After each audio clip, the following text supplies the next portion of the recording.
வணக்கம். புதுவை மற்றும் அதனை சுற்றியுள்ள பகுதிகளில் நடைபெற்ற பல்வேறு நிகழ்வுகளை பிரதிபலிக்கும் கமலா தொலைக்காட்சியின் செய்திகளுக்காக பிரபாவதி. விரிவான செய்திகளை காண்பதற்கு முன் தலைப்புச் செய்தியை பார்க்கலாம்.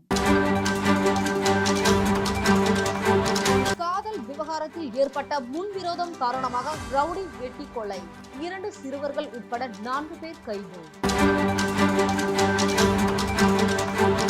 புதுச்சேரியில் அடுத்தடுத்து 2 புயல்கள் உருவாக வாய்ப்பு, 15 நாட்களுக்கு கட் அவுட் பேனர் வைக்க தடை விதித்துள்ளார் மாவட்ட ஆட்சியர்.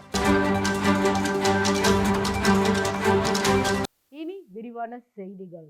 காதல் விவகாரத்தில் ஏற்பட்ட முன்விரோதம் காரணமாக காவல் நிலைய வாசலில் ரவுடி கொலை செய்யப்பட்ட சம்பவத்தில் 2 சிறுவர்கள் உட்பட 4 பேர் கைது செய்யப்பட்டுள்ளனர். புதுச்சேரி லாஸ்பேட்டை நாகர்குளம் பகுதியை சேர்ந்தவர் 23 வயதான ஜக்கப்பால். ரவுடியான இவர் மீது கொலை முயற்சி, அடிதடி உள்ளிட்ட பல்வேறு வழக்குகள் உள்ளது. காய்கறி வியாபாரியான இவர் நேற்று முன்தினம் இரவு லாஸ்பேட்டை புறக்காவல் நிலையம் அருகே உள்ள சமுதாய நலக்கூடத்தில் இவரது நண்பரின் மகள் பிறந்தநாள் விழா ஏற்பாடுகளை கவனித்துவிட்டு காவல் நிலையம் அருகே இருசக்கர வாகனத்தில் வந்தபோது 5 பேர் கொண்ட கும்பல் அவரை காவல் நிலைய வாசலில் வைத்து அரிவாளால் முகம் மற்றும் தலையில் சரமாரியாக வெட்டிவிட்டு தப்பி சென்றது. இந்த நிலையில் உயிருக்கு போராடிய ஜக்கப்பாலை காவல்துறையினர் மீட்டு அரசு மருத்துவமனைக்கு கொண்டு சென்றனர். அங்கு அவருக்கு தீவிர சிகிச்சை அளிக்கப்பட்ட நிலையில் சிகிச்சை பலனின்றி பரிதாபமாக உயிரிழந்தார். இந்த சம்பவம் குறித்து லாஸ்பேட்டை காவல்துறையினர் கொலை முயற்சி வழக்கு பதிவு செய்த நிலையில் தற்போது கொலை வழக்காக மாற்றியுள்ளனர். இதனிடையே இந்த வழக்கில் தொடர்புடைய சண்முகாபுரத்தை சேர்ந்த 22 வயதான பச்சையப்பன், 21 வயதான முகிலன் மற்றும் 2 சிறுவர்கள் உட்பட 4 பேர் மேட்டுப்பாளையம் லாரி பணிமனையில் பதுங்கியிருந்தனர். அவர்களை காவல்துறையினர் கைது செய்ய முயன்ற போது கீழே விழுந்ததில் பச்சையப்பன் மற்றும் முகிலன் ஆகியோரின் வலது கையில் எலும்பு முறிவு ஏற்பட்டது. மேலும் கைது செய்யப்பட்டவர்களிடம் நடத்திய விசாரணையில் கடந்த மே மாதம் காதல் தகராறில் பஞ்சாயத்து செய்ததில் பச்சையப்பன் உட்பட 3 பேரை ஜக்கப்பால் கத்தியால் வெட்டியுள்ளார். இந்த வழக்கில் சிறை சென்று ஜாமீனில் வந்த ஜக்கப்பால் மீண்டும் பச்சையப்பனை கொலை செய்ய திட்டம் தீட்டி ரவுடி மிட்டாய் மணி என்பவரை அணுகி ரூட்டு போட்டு தரும்படி கேட்டுள்ளார். அதனை மிட்டாய் மணி பச்சையப்பனிடம் தெரிவித்துள்ளார். இதனால் கோபமடைந்த பச்சையப்பன் தன்னை கொலை செய்வதற்குள் ஜக்கப்பாலை கொலை செய்ய திட்டம் தீட்டி வந்துள்ளார். இதற்கிடையே இன்ஸ்டாகிராமில் ஜக்கப்பால் தனது நண்பரின் மகள் பிறந்தநாள் நிகழ்ச்சிக்கான ஏற்பாடுகளை பதிவிட்டு வந்துள்ளார். அதை கண்காணித்த பச்சையப்பன் பிறந்தநாள் நிகழ்ச்சிக்கு ஜக்கப்பால் செல்வதை அறிந்து தனது கூட்டாளிகளுடன் லாஸ்பேட்டை புறக்காவல் நிலையம் அருகே பதுங்கி இருந்து இருசக்கர வாகனத்தில் வந்த ஜக்கப்பாலை சுற்றி வளைத்து வெட்டியதாக தெரிவித்துள்ளார். மேலும் இன்ஸ்டாகிராம் மற்றும் பேஸ்புக்கில் மிகப்பெரிய ரவுடி போல் மாசாக வீடியோ பதிவிடுவது, போட்டோ பதிவிடுவது என அடிக்கடி முகத்தை காட்டியது ஆத்திரத்தை ஏற்படுத்தியதாகவும் அதன் காரணமாக கத்தியால் முகத்தை குறிவைத்து சிதைத்து கொலை செய்ததாக பரபரப்பு வாக்குமூலம் தெரிவித்ததை அடுத்து 4 பேரை கைது செய்த காவல்துறையினர் அவர்களிடமிருந்து 3 மொபைல் போன்கள், 2 இருசக்கர வாகனங்கள் மற்றும் கொலைக்கு பயன்படுத்திய 4 கத்திகள் ஆகியவற்றை பறிமுதல் செய்து 2 சிறுவர்கள் உட்பட 4 பேரையும் நீதிமன்றத்தில் ஆஜர்படுத்தி பச்சையப்பன், முகிலன் காலாப்பட்டு மத்திய சிறையிலும் சிறுவர்கள் சீர்திருத்த பள்ளியிலும் அடைக்கப்பட்டனர். மேலும் இவ்வழக்கில் தொடர்புடைய சந்துரு என்பவரை காவல்துறையினர் தேடி வருகின்றனர்.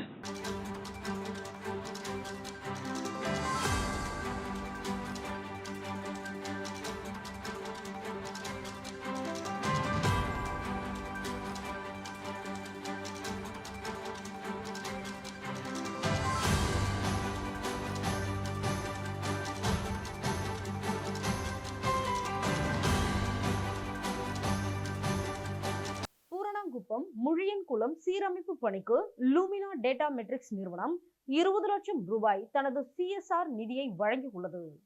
புதுச்சேரி மாநிலம் பூரணாங்குப்பம் கிராமத்தில் 400 ஆண்டுகள் பழமை வாய்ந்த முழியான்குளம் உள்ளது.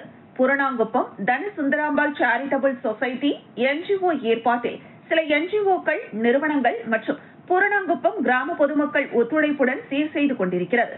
இதில் புதுச்சேரி லூமினா டேட்டா மேட்ரிக்ஸ் நிறுவனம், ஜெனு மாறன் பில்டர்ஸ், தங்க மணிமாறன் ஏற்பாட்டில் 20 லட்சம் CSR நிதி வழங்க ஒப்புக்கொண்டு அதற்கான புரிந்துணர்வு ஒப்பந்தம் சட்டப்பேரவை தலைவர் செல்வம் தலைமையில் உழவர்கரை நகராட்சி ஆணையர் சுரேஷ்ராஜ் முன்னிலையில் டேட்டா மேட்ரிக்ஸ் நிறுவன துணைத் தலைவர் பியூஷ் குமார், நிறுவன மேலாளர்கள் மற்றும் HR லிதியா பிரசாத், ராஜேஷ், ஜேம்ஸ், வெங்கடேசன், பிரதீப் குமார், சத்திய சுருப்படானி, மைக்கேல், இளவரசன், மணிகண்டன் ஆகியோர் முன்னிலையில் தனசுந்தராம்பாள் சேரிட்டபிள் சொசைட்டி, பூரணாங்குப்பம், பனை ஆனந்தன் ஆகியோர் ஸ்ரீ அங்காளம்மன் கோவிலில் நடைபெற்ற நிகழ்ச்சியில் புரிந்துணர்வு ஒப்பந்தம் கையொப்பம் செய்யப்பட்டது.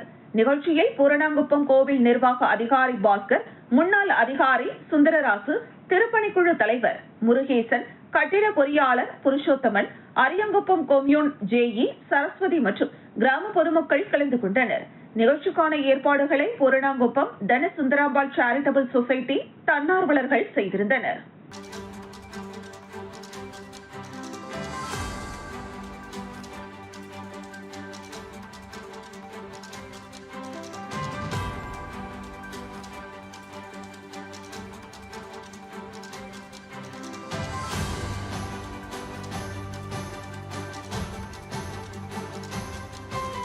பிரபல தொழிலதிபர் ஜோஸ் சார்லஸ் மார்டின் முயற்சியால் சிங்கப்பூராக மாறுகிறது புதுச்சேரி. புதுச்சேரியில் சிதிலமுற்ற வடிகால் வசதி, ஆக்கிரமிக்கப்பட்ட சாலைகள், உடைப்பெடுத்த குடிநீர், உருத்தெரியாமல் மாறிப்போன நகர் அமைப்பு, கட்டுப்பாடற்ற போக்குவரத்து நெரிசல் போன்றவற்றால் மக்களின் இயல்பு வாழ்க்கைக்கே சவாலாக உருவாகி இருக்கிறது. விபத்துகள், நோய்கள், இயற்கை பேரிடர்களின் போது பொதுமக்களின் தரமான சிகிச்சை என்பது கனவாகவே நீடிக்கிறது. எதற்கெடுத்தாலும் வெளிமாநில நகரங்களுக்கு ஆம்புலன்ஸ் மூலம் நோயாளிகளை அனுப்பும் துயரமான நிகழ்வுகள் நின்று பாடில்லை. இதற்கு நிரந்தர முற்றுப்புள்ளி வைக்க சமூக சேவகரும் தொழிலதிபருமான ஜோஸ் சார்லஸ் மார்டின் சிங்கப்பூர் சென்ற அவர் புதுச்சேரியை அதன் பாரம்பரிய வடிவமைப்பு குன்றாமல் சிங்கப்பூருக்கு நிகரான ஒரு வளர்ச்சிமிக்க மாநிலமாக மாற்றுவதற்கான விஞ்ஞான ரீதியான ஆலோசனையை நடத்தி முடித்துள்ளார். மேலும் சிங்கப்பூரின் 188 ஆண்டுகள் பழமையான கட்டிடக்கலை மற்றும் திட்டமிடல் நிபுணர்களை சந்தித்த ஜோஸ் சார்லஸ் மார்டின் அந்நாட்டின் சர்வதேச தரம் வாய்ந்த நகர வடிவமைப்பு நிறுவனமான சிபிஜி கார்ப்பரேஷன் நிறுவனத்திற்கு நேரில் சென்று பார்வையிட்டு புதுச்சேரி நகரை சிங்கப்பூர் தரத்திற்கு மாற்றுவது குறித்து ஒரு நேர்த்தியான திட்டம் ஒன்றை ஜோஸ் சார்லஸ் மார்டின் சமர்ப்பித்துள்ளார். இந்த திட்டத்தின்படி புதுச்சேரியில் வாழ்கின்ற மக்களும் புதுச்சேரிக்கு வந்து செல்கின்ற சுற்றுலா பயணிகளும் போக்குவரத்து நெரிசலின்றி சாலை வசதியை பயன்படுத்துவதற்கான ஒரு வரைவு திட்டமிடப்பட்டுள்ளது. அதுபோல் புதுச்சேரி மக்களுக்கு 24 மணி நேரமும் தங்கு தடையின்றி பாதுகாக்கப்பட்ட குடிநீர், நியாயமான கட்டணத்தோடு கூடிய மின் பகிர்வு, ஏழை எளிய மக்களுக்கு கார்ப்பரேட் மருத்துவமனைகளின் உயர்ந்த மருத்துவ சேவை போன்றவற்றை வழங்கவும் இத்திட்டம் வழிவகை செய்யும். இதற்கென பிரத்யேகமான சர்வதேச தரம் வாய்ந்த நிபுணர்கள் குழு விரைவில் இந்தியா வருகை தர உள்ளது. மத்திய மாநில அரசு அதிகாரிகளுடன் இந்த நிபுணர்கள் குழு உரிய ஆலோசனை நடத்தி திட்டங்களை தாமதமின்றி விரைந்து செயலாற்றுவதற்கான சூழலை ஜோஸ் சார்லஸ் மார்டின் செய்துள்ளார். வணிகர்கள், வியாபாரிகள், பொதுமக்கள், நீர் தேங்கும் பகுதிகளில் குடியிருக்கக்கூடிய ஏழை எளிய நடுத்தர மக்கள் வாழ்க்கையை நவீனத்தின் பங்காற்றலுடன் உயர்த்துவதற்காக குடியிருப்பு வளாகங்கள், வணிக கட்டிடங்கள் வசதியை மேம்படுத்தவும் இந்த திட்டம் வழிவகை செய்கிறது. மேலும் புதுச்சேரி மாநிலத்தில் புதுச்சேரி, காரைக்கால், மாஹி, ஏனாம் ஆகிய 4 பிராந்தியங்களிலும் நிலையான நகர்ப்புற மற்றும் உள்கட்டமைப்பு மேம்பாட்டை உயர்த்துவதற்கான கூட்டு வழிகளை ஆராய்வதிலும் ஜோஸ் சார்லஸ் மார்டின் தலைமையிலான நிபுணர் குழு விவாதித்து நாடு திரும்பியுள்ளது. சிங்கப்பூர் நிபுணர்கள் இந்தியா வந்து மத்திய மாநில அரசு அதிகாரிகளுடன் ஆலோசனை நடத்தி திட்டங்களை செயல்படுத்துவதற்கான பூர்வாங்க ஏற்பாடுகளையும் ஜோஸ் சார்லஸ் மார்டின் செய்து முடித்துள்ளார். திட்டங்களின் இறுதி வடிவம் முடிவான அன்று முதலே திட்டங்களின் செயல்பாடு நடைமுறைக்கு வரும் என தெரிகிறது. இதன் மூலம் புதுச்சேரி மக்களுக்கு வாழ்வாதாரம், வர்த்தகம், மருத்துவம், போக்குவரத்து, சுற்றுலா, வடிகால் வசதி போன்றவற்றிற்கு உன்னத தீர்வு கிடைக்கும் என எதிர்பார்க்கப்படுகிறது.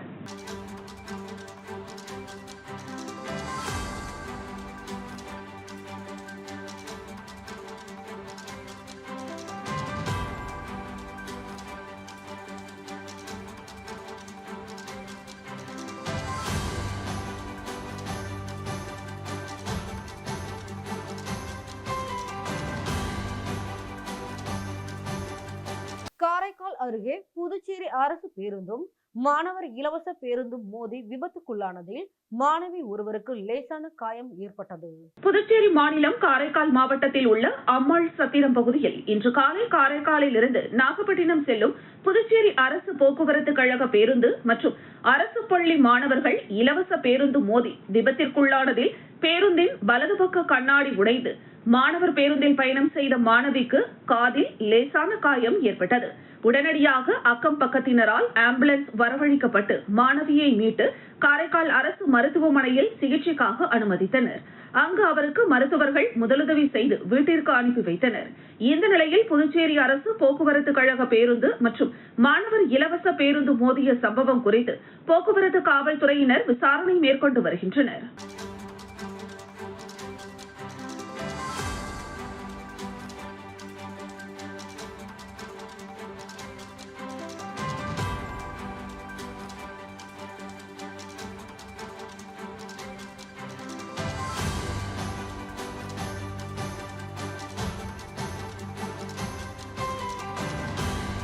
கரிக்கலாம்பாக்கம் புறக்காவல் நிலையத்தில் சட்ட ஒழுங்கு முதுநிலை காவல் கண்காணிப்பாளர் கலைவாணன் தலைமையில் மக்கள் குறைகேட்பு கூட்டம் நடைபெற்றது.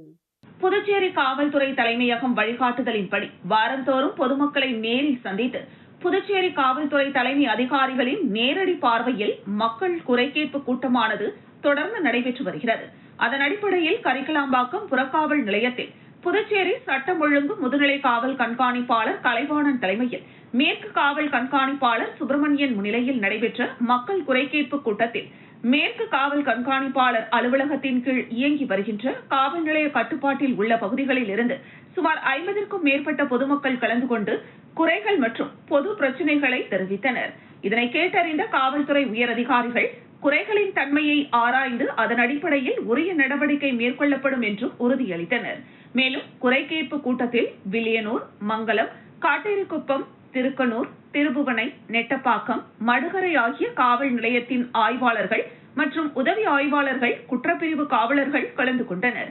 அதனைத் தொடர்ந்து குறைகேட்பு கூட்டத்தில் கலந்து கொண்ட பொதுமக்களிடம் முதுநிலை காவல் கண்காணிப்பாளர் கலைவாணன் பாதிக்கப்பட்டவர்களை மையமாக கொண்ட புதிய குற்றவியல் சட்டங்களை பற்றி முக்கிய குறிப்புகளை எடுத்து கூறி மேலும் புதிய குற்றவியல் சட்டங்களை பற்றிய விழிப்புணர்வை ஏற்படுத்தும் வகையில் பொதுமக்களுக்கு துண்டு பிரசுரங்களை வழங்கினார். அதனைத் தொடர்ந்து மேற்கு காவல் கண்காணிப்பாளர் அலுவலகத்திற்கு கீழ் இயங்கி வருகின்ற காவல் நிலையத்தில் பொதுமக்களிடமிருந்து செல்போன் தொலைந்து போனதாக பெறப்பட்ட புகாரின் அடிப்படையில் 2 லட்சம் ரூபாய் மதிப்பிலான சுமார் 10க்கும் மேற்பட்ட செல்போன்களை தீவிர விசாரணை மேற்கொண்டு தவறவிட்ட செல்போனை கண்டுபிடித்து உரியவர்களிடம் முதன்மை காவல் கண்காணிப்பாளர் கலைவாணன் ஒப்படைத்தார். வீடூர் அணை திறப்பு காரணமாக சங்கராபரணி ஆற்றில் உள்ள தடுப்பணைகளில் நீர் வழிந்தோடும் ட்ரோன் காட்சிகள் சமூக வலைதளங்களில் வைரலாகி வருகிறது. வடகிழக்கு பருவமழை காரணமாக கடந்த சில நாட்களாக தமிழகம் மற்றும் புதுச்சேரியில் கனமழை பெய்து வருகிறது. இதன் காரணமாக விழுப்புரம் மாவட்டம் வீடூரில் சங்கராபரணி ஆற்றின் குறுக்கே உள்ள வீடூர் அணை நிரம்பிய நிலையில் வீடூர் அணையிலிருந்து சங்கராபரணி ஆற்றில் 5600 கன அடி நீர் திறக்கப்பட்டுள்ளது. இந்த நீரானது புதுச்சேரியின் மணலிப்பட்டு, செட்லிப்பட்டு, கைக்கிலப்பட்டு கிராமங்களில் உள்ள படுகை அணைகளில் நிரம்பி தண்ணீர் ஓடிக்கொண்டுள்ளது. தடுப்பணைகளில் தண்ணீர் நிரம்பி ஓடும் அழகிய ட்ரோன் காட்சிகள் தற்போது வெளியாகியுள்ளது. வங்கக்கடலில் ஏற்பட்டுள்ள காற்றழுத்த தாழ்வு மண்டலத்தின் காரணமாக அரியாங்குப்பம் கொம்யூன் பஞ்சாயத்து அலுவலகத்தில் உள்ள மோட்டார்களை சரி செய்து வருகின்றனர். வங்கக்கடலில் நிலவி வந்த ஆழ்ந்த காற்றழுத்த தாழ்வு பகுதி தாழ்வு மண்டலமாக வலுப்பெற்ற நிலையில் புயல் உருவாக வாய்ப்பிருப்பதை குறிக்கும் வகையில் தமிழ்நாடு, புதுச்சேரி மற்றும் காரைக்கால் பகுதிகளில் மழையுடன் கூடிய புயல் உருவாகும் நிலை உள்ளதால் அரியாங்குப்பம் கொம்யூன் பஞ்சாயத்து அலுவலகத்தில் வைக்கப்பட்டிருந்த ஜெனரேட் மோட்டார் மற்றும் நீர் மோட்டார் போன்ற பொருட்களை ஆணையரின் ஆணைக்கிணங்க சரி செய்து தயார் நிலையில் வைப்பதற்காக செயல்படுகின்றனர். மழை மற்றும் புயல் நேரங்களில் மின்சாரம் தடைபட்ட நேரத்தில் தடையில்லாமல் குடிநீர் மற்றும் தாழ்வு பகுதிகளில் இருக்கின்ற மழைநீரை வெளியேற்றுவதற்கும் அனைத்து பொருட்களையும் ஆணையர் மற்றும் அதிகாரிகள், ஊழியர்கள் தயார் நிலையில் வைத்துள்ளனர். அது மட்டுமல்லாது புயல் காலங்களில் முன்னெச்சரிக்கை நடவடிக்கைகளையும் செய்து வருகின்றனர்.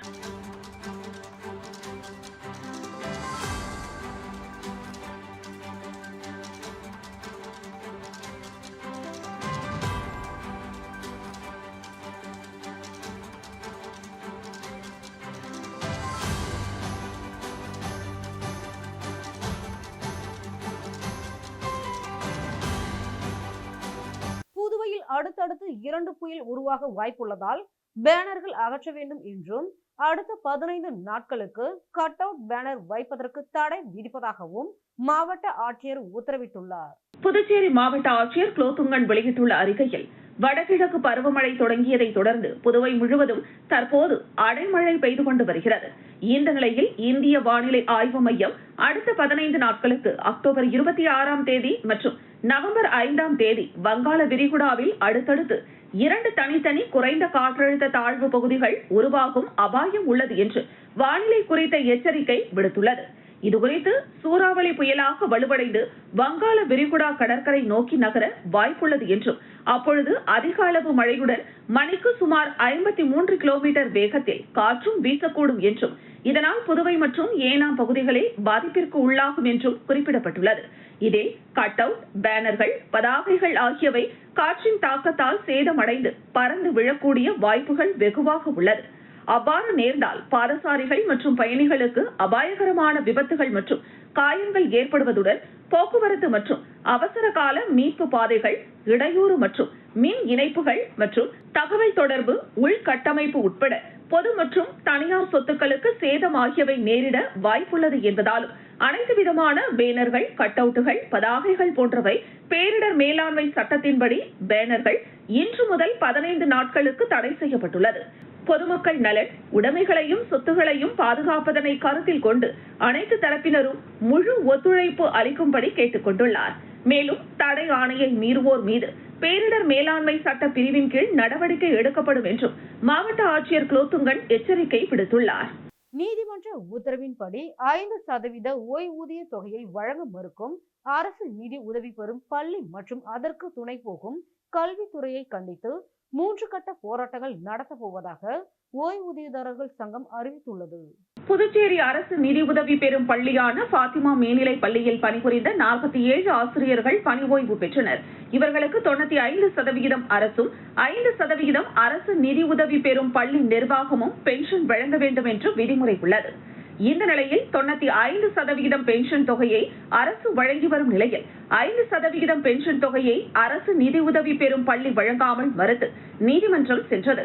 இந்த வழக்கை விசாரித்த உயர்நீதிமன்றம் 5% பென்ஷன் வழங்க வேண்டும் என்று 2023 உத்தரவிட்டது. ஆனால் நீதிமன்ற உத்தரவுப்படி அரசு நிதி உதவி பெறும் பள்ளி 5% பென்ஷன் தொகையை வழங்காததால் 95% வழங்காமல் அரசும் நிறுத்திவிட்டது. இது தொடர்பாக செய்தியாளர்களை சந்தித்த பென்ஷனர்கள் சங்க தலைவர் மார்டின் கென்னடி, நீதிமன்ற உத்தரவுப்படி அரசு நிதி உதவி பெறும் பள்ளி 5% பென்ஷன் தொகையை உடனடியாக வழங்க வேண்டும். ஏற்கனவே அரசு வழங்கி வந்த 95% பென்ஷன் தொகையை விரைந்து வழங்க வேண்டும் என வலியுறுத்தி வருகிற 28ஆம் தேதி கல்வித்துறை முன்பு கண்டன ஆர்ப்பாட்டமும், நவம்பர் 4ஆம் தேதி பாத்திமா மேல்நிலை பள்ளியை முற்றுகையிடும் போராட்டமும், அதனை அடுத்து நவம்பர் 8ஆம் தேதி பேராயர் இல்லம் முன்பு கண்டன ஆர்ப்பாட்டமும் நடத்தப்போவதாக தெரிவித்தார். இந்த செய்தியாளர்கள் சந்திப்பின் போது சங்க நிர்வாகிகள் ஆல்பர்ட் மார்டின், சின்னப்பன், ஜோசப், வேணு, அழகிரி, தாஸ் மற்றும் ராஜாராம் ஆகியோர் உடனிருந்தனர். பென்ஷனர்ஸ் அசோசியேஷன் சார்பாக நடக்கின்ற பத்திரிகையாளர் சந்திப்பு, அரசு நிதி உதவி பெறும் பள்ளிகளை பொறுத்தவரை 95% பென்ஷன் மற்றும் ஊதியம் இரண்டுக்கும் அரசும் 5% நிர்வாகம் தர வேண்டும் என்பது விதி. இதை வற்புறுத்தி இதை ஆதரித்து 2 சென்னை உயர்நீதிமன்ற வழக்குகள் 2 வழக்குகள் தீர்ப்பளிக்கப்பட்டிருக்கிறது. 5% பென்ஷனை நிர்வாகங்கள் கட்ட வேண்டும் என்று, அதை வாங்கி கட்ட வேண்டிய பொறுப்பு கல்வித்துறைக்கு இருக்கிறது என்று. ஆனால் 2 வருடங்களாக அந்த பாத்திமா மேல்நிலை பள்ளியை தவிர மற்ற பள்ளிகள் எல்லாம் கட்டிவிட்டன. பாத்திமா மேல்நிலை பள்ளியை பொறுத்தவரை 5% பணத்தை கட்டுவதற்கு அவங்க தயாராக இல்லை. கல்வித்துறையும் கல்வித்துறையில் இருக்கக்கூடிய எந்த ஒரு அதிகாரியும் மேலிருந்து கீழ் வரை ஒருவரும் பென்ஷனர்களை பற்றி எந்த அக்கறையும் இல்லாமல் இந்த 5% பணத்தை வாங்கி கட்டுவதற்கு எந்த முயற்சியும் செய்யாமல் 2 வருடங்களாக நாங்கள் பென்ஷன் இல்லாமல் கஷ்டப்பட்டு வருகிறோம். திருபுவனை தொகுதி கலித்தீத்தால் குப்பம் அரசு ஆரம்ப பள்ளியில் பயிலும் மாணவர்களுக்கு அடையாள அட்டையை மாநில இளைஞரணி துணை அமைப்பாளர் முகிலன் வழங்கினார். புதுச்சேரி மாநில திமுக அமைப்பாளரும் சட்டப்பேரவை எதிர்க்கட்சி தலைவரும் வில்லியனூர் தொகுதியின் சட்டமன்ற உறுப்பினருமான சிவாவின் வழிகாட்டுதலின்படி திருபுவனை தொகுதிக்குட்பட்ட கலித்தீர்த்தால் குப்பம் அரசு ஆரம்ப பள்ளியில் பயிலும் சுமார் 250 மாணவர்களுக்கு அடையாள அட்டை வழங்கும் நிகழ்ச்சி பள்ளி வளாகத்தில் நடைபெற்றது. திருபுவனை தொகுதி திமுக தொகுதி செயலாளர் செல்வ பார்த்திபன் முன்னிலையில் நடைபெற்ற நிகழ்ச்சியில் புதுச்சேரி மாநில இளைஞரணி துணை அமைப்பாளர் முகிலன் அல்லிமுத்து மாணவர்களுக்கு அடையாள அட்டை வழங்கினார். இந்த நிகழ்ச்சியில் பள்ளியின் தலைமை ஆசிரியர் மற்றும் ஆசிரியர்கள் முன்னாள் மாநில துணை அமைப்பாளர் சுந்தரி அல்லிமுத்து, தொகுதி துணை செயலாளர் தயாளன், தொகுதி முக்கிய பிரமுகர்கள் முருகன், கலைமணி, குணசேகர், அப்பாஸ், மணி, கந்தன், திமுக மாநில சுற்றுச்சூழல் அணி துணை அமைப்பாளர் கணேஷ், கந்தன், வடிவேலு, வேலு, சிறுபான்மையினர் அணி துணை அமைப்பாளர் சையத், அபுதாகிர், மித்ரன், மகேந்திரன், டேவிட், அன்பரசன், பிரதாப், ஸ்ரீதர், மதியரசன், கவியரசன், தினேஷ், அஜித், சுரேஷ், பிரதீஷ், உதயா, ராகுல், ஆதிகிருஷ்ணன், சிவானந்தம், வேலன், ராஜேஷ் என திமுக நிர்வாகிகள் உட்பட பலர் கலந்து கொண்டனர்.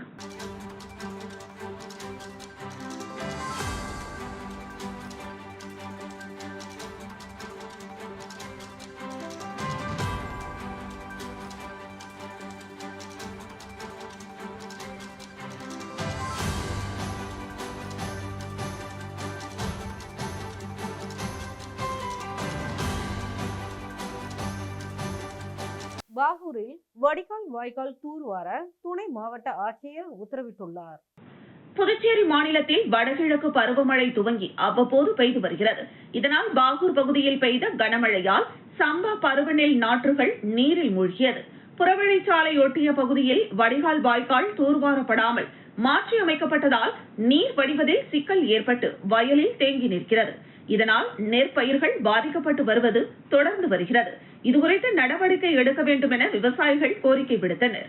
இந்த நிலையில் வில்லியனூர் தெற்கு மாவட்ட துணை ஆட்சியர் குமரன் மற்றும் அதிகாரிகள் பாகூரில் புறவழிச்சாலையொட்டி வயல்வெளி பகுதியில் பார்வையிட்டு ஆய்வு மேற்கொண்டனர். அப்போது விவசாயிகள் புறவழிச்சாலையால் நீர்வழித்தடங்கள் பாதிக்கப்பட்டிருப்பதாகவும் அதனை சரி செய்திட நடவடிக்கை எடுக்க வேண்டும் என்றும் கோரிக்கை விடுத்தனர். இதையடுத்து துணை மாவட்ட ஆட்சியர் உடனடியாக மேற்கொள்ள வேண்டிய நடவடிக்கை குறித்து பொதுப்பணித்துறை, தேசிய நெடுஞ்சாலைத்துறை அதிகாரிகளிடம் ஆலோசனை நடத்தி நடவடிக்கை எடுக்க உத்தரவிட்டார். ஆய்வின் போது பாகூர் தாசில்தார் கோபாலகிருஷ்ணன், பொதுப்பணித்துறை உதவி பொறியாளர் மதிவாணன், தேசிய நெடுஞ்சாலை செயற்பொறியாளர் பன்னீர்செல்வம், நகாய் சைட் இன்ஜினியர் அன்பரசன் மற்றும் அதிகாரிகள் உடனிருந்தனர். திண்டிவனம் அவரைப்பாக்கம் ஏரியில் பனை விதைகள் நடும் விழாவானது முன்னாள் அமைச்சர் செஞ்சி மஸ்தான் தலைமையில் நடைபெற்றது. விழுப்புரம் வடக்கு மாவட்ட திமுக இளைஞரணி சார்பில் திண்டிவனம் சந்தைமேட்டில் நகர்மன்ற உறுப்பினரும் நகர இளைஞரணி அமைப்பாளருமான சதீஷ் ஏற்பாட்டில் திண்டிவனம் அவரப்பாக்கம் ஏரிக்கரையில் பனை விதைகள் நடும் விழாவை முன்னாள் அமைச்சர் செஞ்சி மஸ்தான் தலைமை தாங்கி துவக்கி வைத்தார். இதில் நகர்மன்ற தலைவர் நிர்மலா ரவிச்சந்திரன், நகர செயலாளர் கண்ணன், நகராட்சி மேலாளர் நெடுமாறன், மாவட்ட இளைஞரணி துணை அமைப்பாளர்கள் ரமேஷ், பாபு, நகரமன்ற உறுப்பினர் சந்திரன், திமுக நிர்வாகிகள் ஆடிட்டர் பிரகாஷ், ஸ்டீபன் ராஜ், முகமது இலியாஸ், ராஜசேகர், சாதிக், சஞ்சய், லோகேஷ், அருண், அப்துல் ரஹ்மான், ஈஸ்வரமூர்த்தி, தன்னார்வலர் ஸ்ரீகாந்த் உள்ளிட்ட பலர் கலந்து கொண்டனர். ஸ்ரீ தரம்சந்த் ஜெயின் பள்ளி சார்பில் டிஸ்லெக்சியா மற்றும் போலியோ விழிப்புணர்வு பேரணி நடைபெற்றது. விழுப்புரம் மாவட்டம் திண்டிவனம் அடுத்த கருவம்பாக்கத்தில் உள்ள ஸ்ரீ தரம்சந்த் ஜெயின் பள்ளி சார்பாக டிஸ்லெக்சியா வாரத்தை முன்னிட்டு பள்ளியின் NCC மாணவர்கள் உட்பட 5 முதல் 8ஆம் வகுப்பு வரை உள்ள அனைத்து மாணவர்களும் CBSE-யின் முனைப்பின் கீழ் ஏற்பாடு செய்யப்பட்ட விழிப்புணர்வு பேரணியை நடத்தினர். இப்பேரணி டிஸ்லெக்சியா விழிப்புணர்வு, கற்றல் வேறுபாடு உள்ள குழந்தைகளை புரிந்து கொள்ளல் மற்றும் ஏற்றுக்கொள்ளுதல் ஆகியவற்றை ஊக்குவிக்கும் வகையில் அமைந்தது. மேலும் இப்பேரணி உலக போலியோ தினத்தன்று நடைபெற்றதால் போலியோ ஒழிப்பு மற்றும் சுகாதார பராமரிப்பு குறித்த செய்திகளை முழக்கமிட்டபடி மாணவர்கள் சென்றனர். மாணவர்களுக்கு இடையேயான சமூக பொறுப்பு, கருணை, விழிப்புணர்வு ஆகியவற்றின் பிரதிபலிப்பாக இப்பேரணி அமைந்தது. இந்த பேரணியை பள்ளியின் முதல்வர் சாந்தி பாலச்சந்தர் மற்றும் அறக்கட்டளை நிர்வாக இயக்குனர் அனுராக் ஆகியோர் கொடியசைத்து துவக்கி வைத்தனர். இந்த நிகழ்ச்சி சிறப்பாக அமைந்ததற்கு உறுதுணையாக இருந்த ஆசிரியர் மற்றும் மாணவர்களுக்கு பள்ளி தாளாளர் பப்ளாசா, செயலாளர் ஜின்ராஜ், பொருளாளர் நவீன்குமார் ஆகியோர் பள்ளியின் சார்பாக நன்றியையும் பாராட்டுகளையும் தெரிவித்துக் கொண்டனர். விழுப்புரம் மாவட்டம் திண்டிவனம் அருகே உள்ள கிடங்கல் ஏரி நிரம்பி ஆர்ப்பரித்து ஓடும் வெள்ளத்தின் காரணமாக ரயில்வே சுரங்கப்பாதை முழுவதும் மழைநீர் சூழ்ந்துள்ளதால் ரயில்வே சுரங்கப்பாதை மூடப்பட்டுள்ளது. வடகிழக்கு பருவமழை தொடங்கிய நிலையில் விழுப்புரம் மாவட்டத்தில் பல்வேறு இடங்களிலும் கடந்த 3 நாட்களாக தொடர் கனமழை பெய்து வருகிறது. இந்த நிலையில் திண்டிவனம், மயிலம், வானூர் உள்ளிட்ட பல்வேறு இடங்களிலும் கனமழை காரணமாக தாழ்வான இடங்களில் மழைநீர் தேங்கியதோடு அணை, குளம், ஏரி உள்ளிட்ட நீர்நிலைகள் வேகமாக நிரம்பி வருகிறது. இதன் காரணமாக திண்டிவனம் அருகே உள்ள கிடங்கல் ஏரி நிரம்பி கலிங்கல் வழியாக வெள்ளம் ஆர்ப்பரித்து ஓடுகிறது. இதனால் திண்டிவனம் இந்திரா காந்தி பேருந்து நிலையம் அருகே உள்ள ரயில்வே சுரங்க பாதையில் மழைநீர் அதிக அளவில் சூழ்ந்துள்ளதால் நெடுஞ்சாலை துறையினர் ரயில்வே சுரங்க பாதையை மூடியுள்ளனர். இதனால் பேருந்து நிலையம் செல்ல வேறு வழியில்லாமல் பொதுமக்கள் கடும் அவதியடைந்து வருகின்றனர். மேலும் வெள்ளம் ஆர்ப்பரித்து செல்வதால் அப்பகுதியில் போக்குவரத்து துண்டிக்கப்பட்டுள்ளது. இதனால் திண்டிவனத்தில் இருந்து வேறு பகுதிக்கு செல்ல சுமார் 5 கிலோமீட்டர் தூரம் சுற்றி செல்கின்றனர். இதனால் பொதுமக்கள் கடும் அவதியடைந்து வருகின்றனர். திண்டிவனம் பகுதியில் தரைப்பாலம் சேதமடைந்துள்ள நிலையில் அதனை சீரமைத்து தர வேண்டும் என பொதுமக்கள் கோரிக்கை விடுத்துள்ளனர். விழுப்புரம் மாவட்டம் திண்டிவனம் நகராட்சிக்குட்பட்ட 26வது வார்டு பகுதியில் நாகலாபுரம் தரைப்பாலம் அமைந்துள்ளது. இந்த தரைப்பாலம் கடந்த ஆண்டு பெஞ்சல் புயல் காரணமாக சேதமடைந்தது. இந்த நிலையில் அப்பகுதியை சேர்ந்த பொதுமக்கள் பாலம் கட்டித்தர கோரி பலமுறை போராட்டம் மற்றும் துறை சார்ந்த அதிகாரிகளிடம் மனு கொடுத்த நிலையில் கடந்த 6 மாதங்களுக்கு முன்பு புதிய தரைப்பாலம் நகராட்சி நிர்வாகம் சார்பில் கட்டப்பட்டது. இந்த நிலையில் தற்போது வடகிழக்கு பருவமழை தொடங்கியதிலிருந்து விழுப்புரம் மாவட்டத்தில் பல்வேறு இடங்களில் கனமழை பெய்து வருகிறது. இந்த நிலையில் தொடர்ச்சியாக திண்டிவனத்தில் 10 சென்டிமீட்டர் அளவு கனமழை பெய்த காரணமாக கிடங்கல் ஏரி நிரம்பி உபரி நீர் செல்வதால் தற்போது புதிதாக கட்டப்பட்ட தரைப்பாலம் உடைந்து சேதமடைந்தது. இதனால் அப்பகுதியில் தற்போது போக்குவரத்து துண்டிக்கப்பட்டுள்ளது. மேலும் பொதுமக்கள் மற்றும் பள்ளி மாணவர்கள் கடும் அவதியடைந்து வருகின்றனர். இந்த தரைப்பாலம் உடைந்ததால் பள்ளி மாணவர்கள் மற்றும் பொதுமக்கள் சுமார் 5 கிலோமீட்டர் தூரம் சுற்றி செல்லும் அவல நிலை ஏற்பட்டுள்ளது. மேலும் தரமற்ற முறையில் கட்டப்பட்ட புதிய தரைப்பாலத்தை சீரமைக்க கோரி அப்பகுதியை சேர்ந்த பொதுமக்கள் கோரிக்கை வைத்துள்ளனர். மீண்டும் தலைப்புச் செய்திகள். காதல் விவகாரத்தில் ஏற்பட்ட முன்விரோதம் காரணமாக ரவுடி வெட்டி கொலை, 2 சிறுவர்கள் உட்பட 4 பேர் கைது. புதுச்சேரியில் அடுத்தடுத்து 2 புயல்கள் உருவாக வாய்ப்பு, 15 நாட்களுக்கு கட் அவுட் பேனர் வைக்க தடை விதித்துள்ளார் மாவட்ட ஆட்சியர். இத்துடன் செய்திகள் நிறைவடைகிறது. செய்திகளை உடனுக்குடன் தெரிந்து கொள்ள கமலா தொலைக்காட்சி சமூக வலைத்தளத்தை பின்பற்றவும். நன்றி, வணக்கம்.